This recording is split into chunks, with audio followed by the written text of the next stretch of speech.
Hello friends, स्वागत है आपका अपने YouTube चैनल में।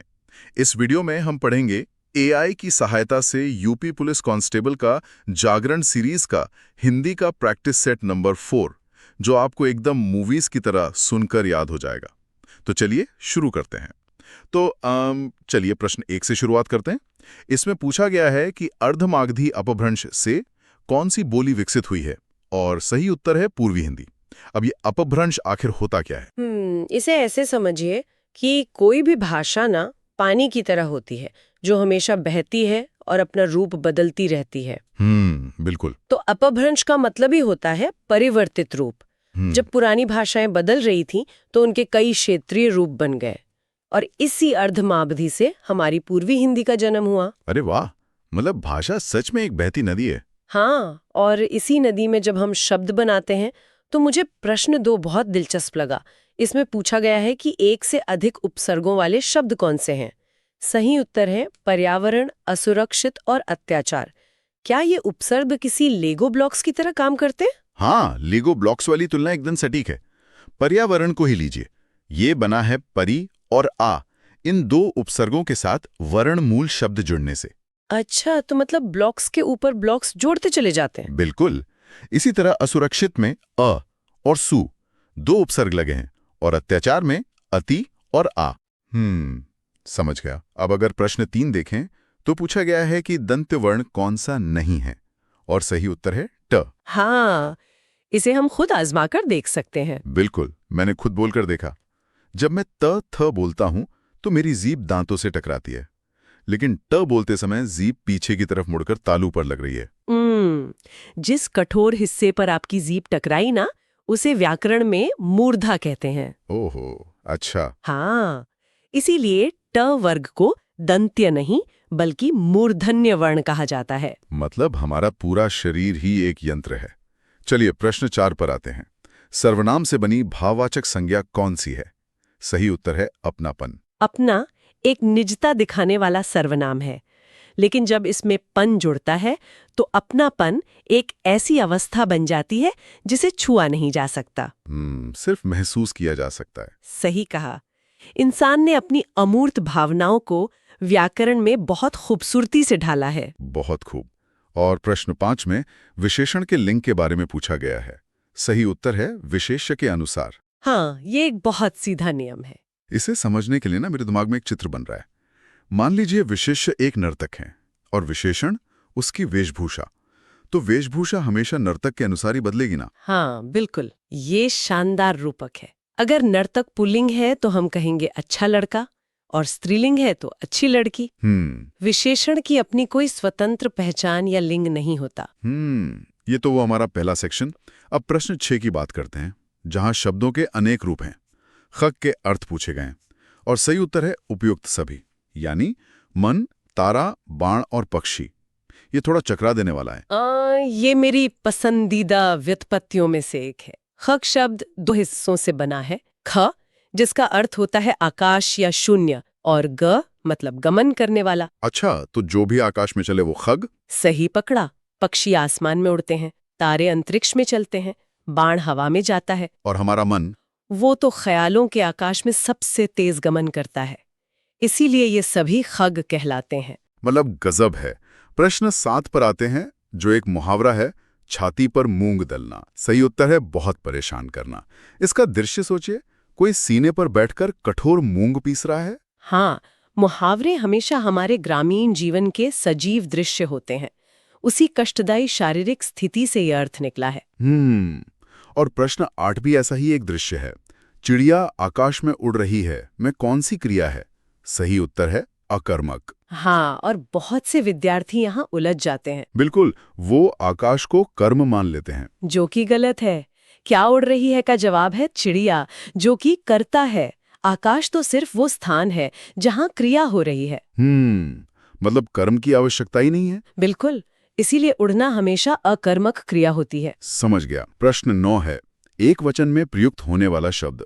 सही उत्तर है भीड़। भीड़ सुनते ही तो सैकड़ों लोगों की छवि बनती है। क्योंकि भीड़ एक समूहवाचक संज्ञा है। ये बहुत से लोगों का एक इकाई के रूप में प्रतिनिधित्व करती है। हाँ, हम हमेशा कहते हैं भीड़ आ गई, ना कि भीड़ आ गए। बिल्कुल सही। प्रश्न 10 में वत्स का तद्भव पूछा गया है। सही उत्तर है बच्चा और बछड़ा दोनों। हाँ, वत्स का मूल संस्कृत अर्थ होता है संतान या छोटा। समय के साथ इंसानी संतान के लिए ये बच्चा बन गया और गाय के संतान के लिए बछड़ा। अब प्रश्न 11 देखिए। कौटिल्य का विलोम पूछा है। सही उत्तर है आर्जव। ये आर्जव थोड़ा भारी शब्द लग रहा है। कौटिल्य बना है कुटिल से, जिसका अर्थ है टेढ़ापन या चालबाजी। इसके विपरीत आर्जव का अर्थ होता है सरलता या सीधापन। लेकिन प्रश्न 12 में थोड़ी दुविधा है। पूछा है स्त्री का पर्यायवाची कौन सा शब्द नहीं है।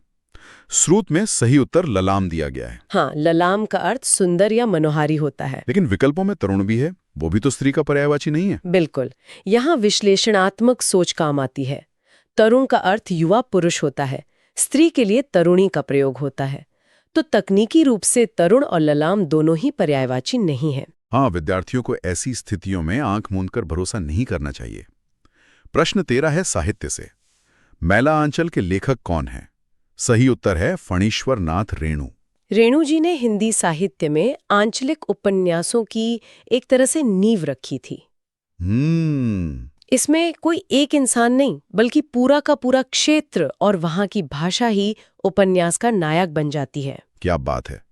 प्रश्न 14 है चंद रुपए बचाने के चक्कर में कई लोगों को शर्मसार होना पड़ा। इसमें विशेषण का भेद पूछा है। सही उत्तर है अनिश्चित संख्यावाचक। हाँ, क्योंकि रुपए हम गिन सकते हैं, लेकिन चंद से ये पता नहीं चलता कि कितने रुपए। बिल्कुल, संख्या निश्चित नहीं हो रही। अब प्रश्न 15 पे मुझे थोड़ा ऐतराज है। देशभक्ति का समास विग्रह।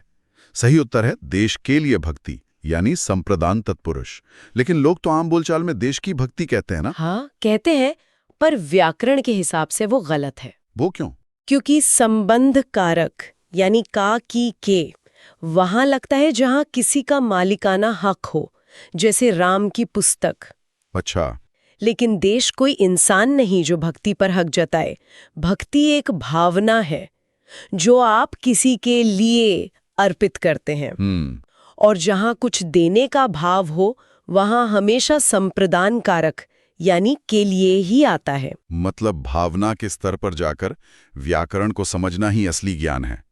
प्रश्न 16 भी ऐसा ही है, जो मापा ना जा सके। सही उत्तर है अपरिमेय।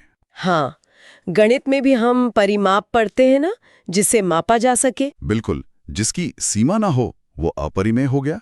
और संधियों में भी तो पूरा गणित ही है। प्रश्न 17 है सच्चिदानंद का संधि विच्छेद। सही उत्तर है सत प्लस चित प्लस आनंद। ये व्यंजन संधि का बेहतरीन उदाहरण है। जब सत का आधा त चित के च से मिलता है तो वो भी आधा च बन जाता है। सच्चित। हाँ, और फिर चित का त आनंद के आ स्वर से मिलकर द बन जाता है। बहुत बढ़िया। प्रश्न 18 कारक का है। राम ने रावण को बाण से मारा में कारक पूछा है। सही उत्तर है करण कारक, बाण से। इसे मैं एक टूल या औजार की तरह देखता हूं। टूल कैसे?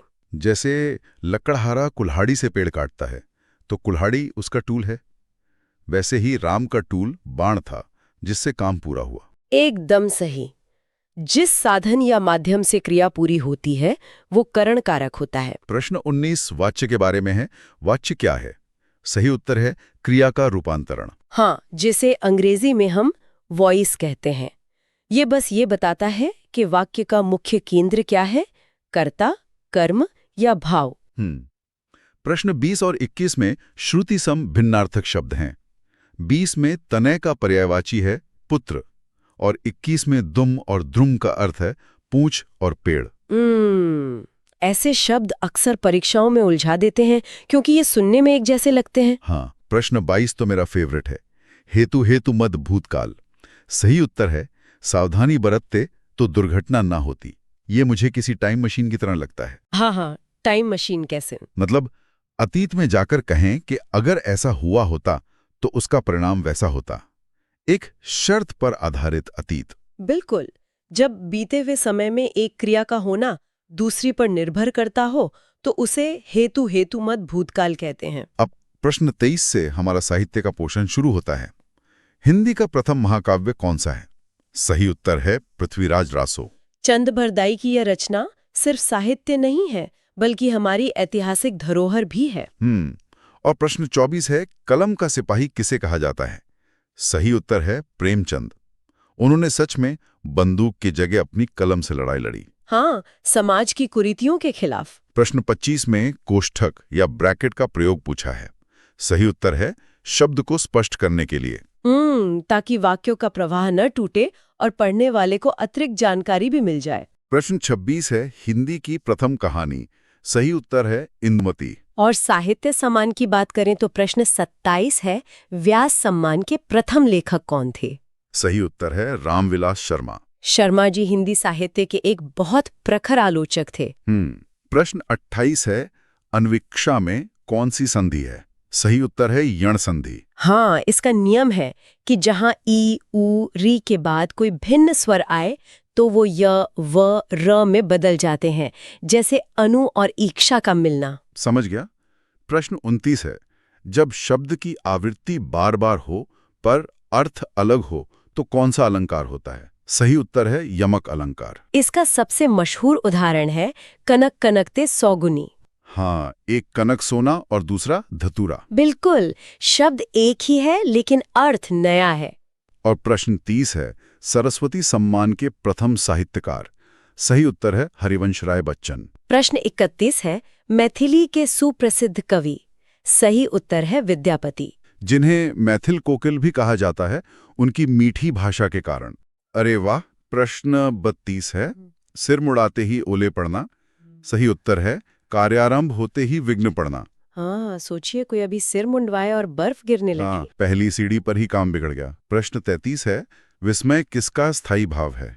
सही उत्तर है अद्भुत रस का। हाँ, जब आश्चर्य पैदा हो। और प्रश्न 34 है पायो जी मैंने राम रतन धन पायो में कौन सा अलंकार है? सही उत्तर है रूपक अलंकार। यहाँ विद्यार्थियों को रूपक और यमक का फर्क समझना चाहिए। वो कैसे? रूपक में हम जैसा शब्द हटाकर इतना गहरा अभेद बताते हैं कि चीजें एक हो जाती हैं। राम का नाम रतन जैसा नहीं बल्कि राम ही रतन है। यमक में शब्द दोहराए जाते हैं और रूपक में पूरी तरह से एक रूपता हो जाती है जहां कोई भेद नहीं बचता। बिल्कुल सही। अब हमारे आखिरी 3 प्रश्न 35, 26 और 37 वानमवाड़ी आंदोलन पर आधारित हैं। 35 में गलत कथन पूछा है। सही उत्तर है कि इस पत्रिका में केवल मार्क्सवादी रचनाएं छपती थीं, जो कि गलत है। 26 में पूछा है इसका संबंध किससे है? सही उत्तर है साहित्यिक आंदोलन से। हाँ। और 37 में इसका प्रभाव पूछा है। सही उत्तर है सभी विधाओं पर मेरा सवाल यह है कि हम यूपी पुलिस का हिंदी सेट हल कर रहे हैं तो इसमें दक्षिण भारत के एक तमिल साहित्यिक आंदोलन का जिक्र क्यों है? ये एक बहुत ही विचारणीय बिंदु है। ज्ञान को कभी सीमाओं में नहीं बांधा जा सकता। वानमवाड़ी 70 के दशक का एक बहुत अहम मानवतावादी आंदोलन था। परीक्षाओं में ऐसे प्रश्न इसलिए डाले जाते हैं ताकि परखा जा सके कि विद्यार्थियों का नजरिया कितना व्यापक है। मतलब सिर्फ अपनी भाषा तक सीमित नहीं रहना है। हाँ, क्योंकि भारत की साहित्यिक विरासत साझा है और संपूर्ण परिप्रेक्ष्य की समझ बहुत जरूरी है। तो आज हमने अपभ्रंश से लेकर वानमवाड़ी तक पूरे 37 प्रश्नों का ये लंबा सफर तय किया। बिल्कुल। और हमने सिर्फ नियमों को रटा नहीं बल्कि उनके पीछे के तर्कों को महसूस किया। जाते जाते बस एक विचार पर गौर कीजिएगा। आज की हमारी इस चर्चा से यह साबित होता है कि कोई भी भाषा सिर्फ बात करने का औजार नहीं है। यह समाज के इतिहास, सोचने के तरीके और सौंदर्य का दर्पण होती है। बिल्कुल। तो अगली बार जब भी कोई कहानी या कविता पढ़ें तो इन व्याकरणिक रत्नों को जरूर खोजने का प्रयास करें। आप देखेंगे कि शब्द खुद आपसे बात करने लगेंगे। सभी श्रोताओं और विद्यार्थियों को ज्ञानवर्धन के सफर के लिए ढेरों शुभकामनाएं। मिलेंगे अगले गहन अध्ययन सत्र में। मेरा ये चैनल सब्सक्राइब करें और मेरे हर अपडेट आपको मिले इसके लिए बेल आइकन जरूर दबाइएगा।